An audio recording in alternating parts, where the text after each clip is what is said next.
अगर आप खुद के लिए अवसाद या डिप्रेशन पैदा करने में सक्षम हैं, मैं ये इसलिए नहीं कह रहा क्योंकि मुझे आपके रोग की चिंता नहीं है या मुझ में करुणा की कमी है, लेकिन इसलिए क्योंकि आपके साथ जो हो रहा है उसकी प्रकृति यही है। अगर आप अपने लिए डिप्रेशन पैदा कर रहे हैं तो आप अपने भीतर काफी सारी भावनाएं और विचार पैदा कर पा रहे हैं, लेकिन गलत दिशा में। अगर आपके पास किसी चीज के लिए बहुत गहरी भावनाएं और तीव्र विचार न हो तो आप डिप्रेस नहीं हो सकते।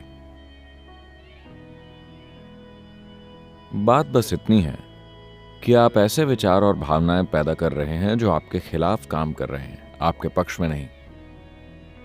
तो आपके पास खुद के लिए डिप्रेशन पैदा करने के लिए जरूरी शक्ति है, क्योंकि आपको खुद के लिए मानसिक रोग बनाने के लिए, अगर आप शारीरिक तौर पर बीमार नहीं हैं, जो बहुत ही कम लोग हैं, बाकी बीमारियां खुद की बनाई हुई हैं। अधिकतर रोग खुद ही बनाए गए हैं।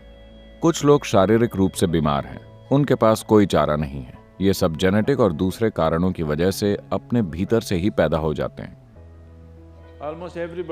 यहां मौजूद लगभग सभी लोगों को अगर हम एक खास तरह की विचार प्रक्रिया और भावना के साथ प्रशिक्षित करें और उन पर बाहरी हालातों से भी थोड़ा दबाव डालें, तो लगभग हर कोई अपना मानसिक संतुलन खो देगा। वो क्लिनिकल तौर पर बीमार हो जाएंगे। उन्हें पागलपन तक ले जाया जा सकता है, क्योंकि विवेक और पागलपन के बीच की सीमा रेखा बहुत बारीक होती है। लोग अक्सर इसे ढकेलते रहते हैं। आप गुस्सा हो जाते हैं, आप इस रेखा को ढकेल रहे हैं। यह रेखा बहुत ही बारीक है। वास्तव में जब आप गुस्सा होते हैं, आपको पता होता है कि आप इस रेखा को ढकेल रहे हैं, इसलिए आप कहते हैं, मैं किसी के ऊपर गुस्से से पागल हो रहा था। आप किसी और के ऊपर गुस्से से पागल नहीं हैं, आप बस पागल हो रहे हैं। आप किसी और पर गुस्से से पागल नहीं हो सकते। आप बस अपने विवेक की सीमाओं को लांघ रहे हैं और पागलपन की ओर बढ़ रहे हैं। आप कुछ समय तक ऐसा कर रहे हैं और फिर वापस आ रहे हैं। एक काम कीजिए, हर दिन ये करके देखिए, 10 मिनट के लिए किसी के ऊपर बुरी कदर गुस्सा करें।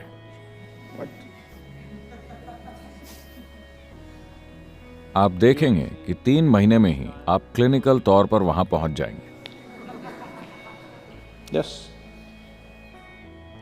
अगर चाहें तो आजमा कर देख लें, क्योंकि अगर आप लगातार इस रेखा को ढकेलते रहे, आप पागल होते हैं और वापस आ जाते हैं, पागल होते हैं, वापस आ जाते हैं, एक दिन आप वापस नहीं आ सकेंगे।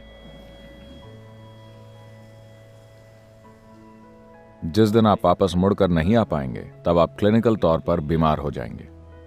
आपको समझ लेना चाहिए कि अगर आप एक पल के लिए भी गुस्सा हुए तो आप बीमार हैं। हो सकता है कि आपको डॉक्टर से इस रोग का सर्टिफिकेट न मिला हो। उन्होंने आपके ऊपर पागलपन का सर्टिफिकेट नहीं लगाया, लेकिन आप उस दिशा में बढ़ रहे हैं, है ना? आपको लगता है कि आपका हक है नखरे दिखाना। आपको लगता है कि आपका हक है लोगों पर गुस्सा करना।